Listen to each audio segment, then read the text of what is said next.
संगत जी, शनिचरवार को एक लड़की ने रोते हुए और कांपती हुई आवाज में पूछा, बाबा जी, मेरे जीवन में इतने दुख क्यों हैं? मैं कोशिश करती हूँ अच्छा करने की, फिर भी परेशानियां पीछा नहीं छोड़ती। बाबा जी ने बड़े शांत स्वर में कहा, बेटा, कर्मों का हिसाब हमें देना ही होगा। हम कुछ भी कर लें, कर्मों से बच नहीं सकते। अगर मैं आपको यह कह दूं कि सब ठीक हो जाएगा, यह तुम्हें धोखे में रखना होगा। सच ये है, जो बोया गया है उसका फल तो आएगा ही। संजय जी, यहीं से एक बड़ा सवाल उठता है, कर्म लौटकर वापस क्यों आते हैं? हमें उन्हें भुगतना ही क्यों पड़ता है? और कर्म बनते कैसे हैं? क्या उन्हें समाप्त किया जा सकता है? आइए इस एक साखी के माध्यम से विस्तार से समझते हैं। संजय जी, यहाँ पर आपसे एक छोटी सी विनती है। अगर आपने अभी तक चैनल को सब्सक्राइब नहीं किया है तो चैनल को सब्सक्राइब जरूर कर दें, वीडियो को लाइक कर दें और कमेंट बॉक्स में राधा स्वामी जरूर लिख दें। आइए अब चलते हैं साखी की तरफ। एक नगर में एक युवक रहता था। वह बाहर से हंसमुख दिखाई देता था, पर भीतर उसका मन सवालों से भरा हुआ था। कभी बिना कारण दुख आ जाते, कभी अचानक सुख मिल जाता, कभी मेहनत के बाद भी असफलता, कभी बिना प्रयास के लाभ। उसका मन बार बार पूछता, अगर मैं अच्छा हूं तो मुझे दुख क्यों मिलता है? अगर कर्म है तो बनते कैसे हैं? और अगर बन जाते हैं तो क्या उन्हें खत्म नहीं किया जा सकता? एक दिन वह व्याकुल होकर ब्यास नदी के किनारे जा बैठा। शाम का समय था, हल्की हवा चल रही थी, जल की धारा निरंतर बह रही थी। वहीं एक वृद्ध साधु प्रतिदिन ध्यान किया करता था। उनके चेहरे पर गहरी शांति थी। युवक उनके पास गया और बोला, महाराज जी, मेरे जीवन में जो कुछ हो रहा है, क्या वह मेरे कर्मों का फल है? और अगर है तो ये कर्म बनते कैसे हैं? साधु मुस्कुराए। उन्होंने कहा, आज मैं तुम्हें एक साखी सुनाता हूं, पर ध्यान रखना, यह साखी तुम्हारी ही है। युवक चौंक गया। साधु ने कहा, बहुत समय पहले एक विशाल खेत था। उस खेत का मालिक एक किसान था। हर सुबह उसे दो थैले दिए जाते थे। एक थैले में सुगंधित फूलों के बीज, दूसरे थैले में कांटेदार झाड़ियों के बीज। उसे पूर्ण स्वतंत्रता थी, जो चाहे वह बोए।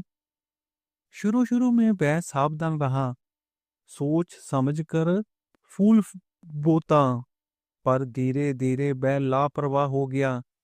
जब कोई उसकी प्रशंसा करता, वह फूल बो देता। जब कोई अपमान करता, वह क्रोध में कांटे फेंक देता।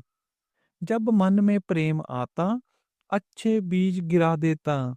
जब ईर्ष्या आती, बुरे बीज बिखेर देता। उसे लगता था, यह तो बस छोटे छोटे बीज है, इससे क्या फर्क पड़ेगा। फिर बारिश आई, धूप निकली, समय बीता। जो जो बीज मिट्टी में पड़े थे, सब अंकुरित होने लगे। जहां फूल बोए गए थे, वहां सुगंध फैली। जहां कांटे डाले गए थे, वहां झाड़ियां उग आई। किसान रोने लगा, मेरे खेत में इतने कांटे क्यों? भीतर से आवाज आई, तूने जो बोया है वही उगा है।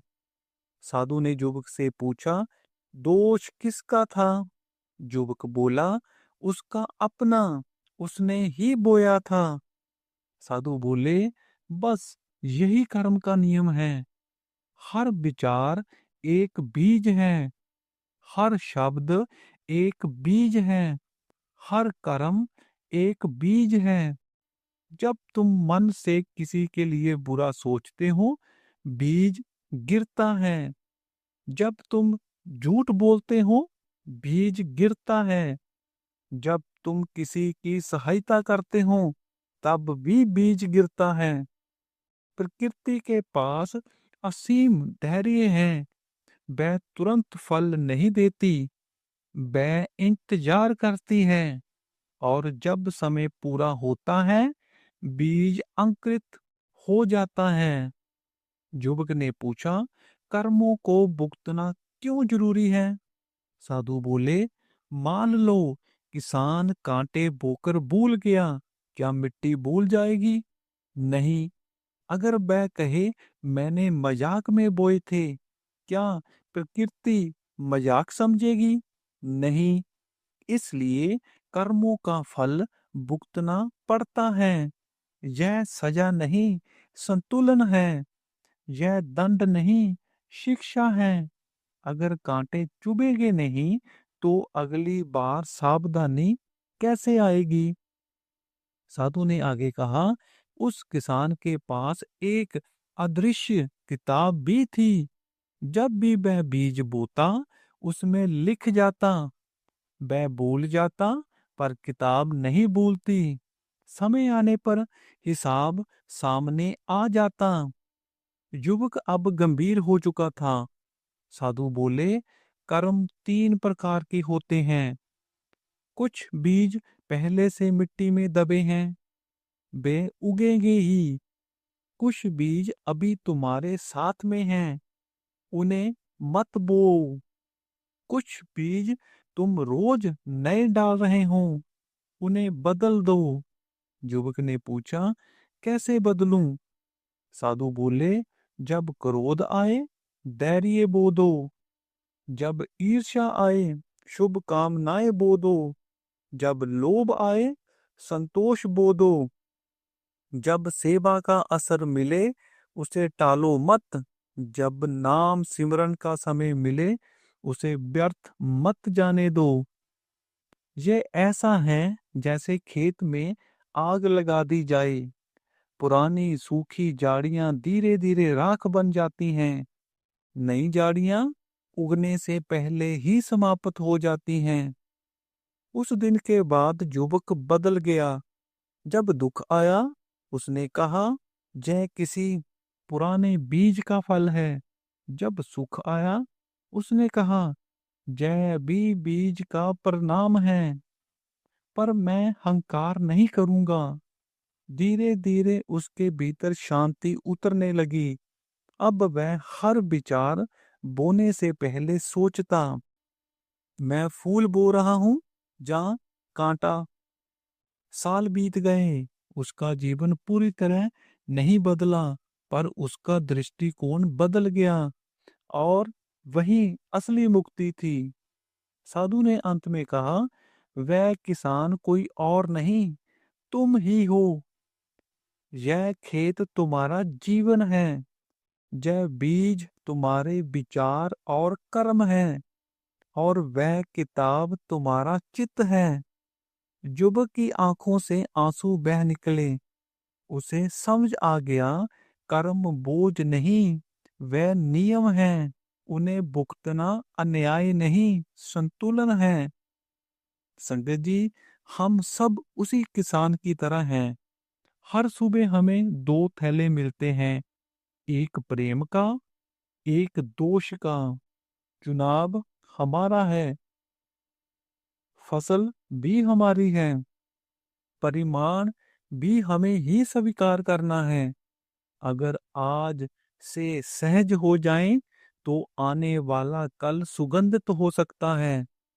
क्या कर्म मिट्टी में दबे बीज हैं, और मिट्टी वही उगती है जो हम उसमें डालते हैं। संगत जी, पूरी साखी सुनने के बाद अब हमें यह समझ आ चुका है, कर्म बनते कैसे हैं और इसे भुगतना जरूरी क्यों है? और क्यों बाबा जी कहते हैं कि हमें कर्म हर हाल में भुगतने ही पड़ेंगे?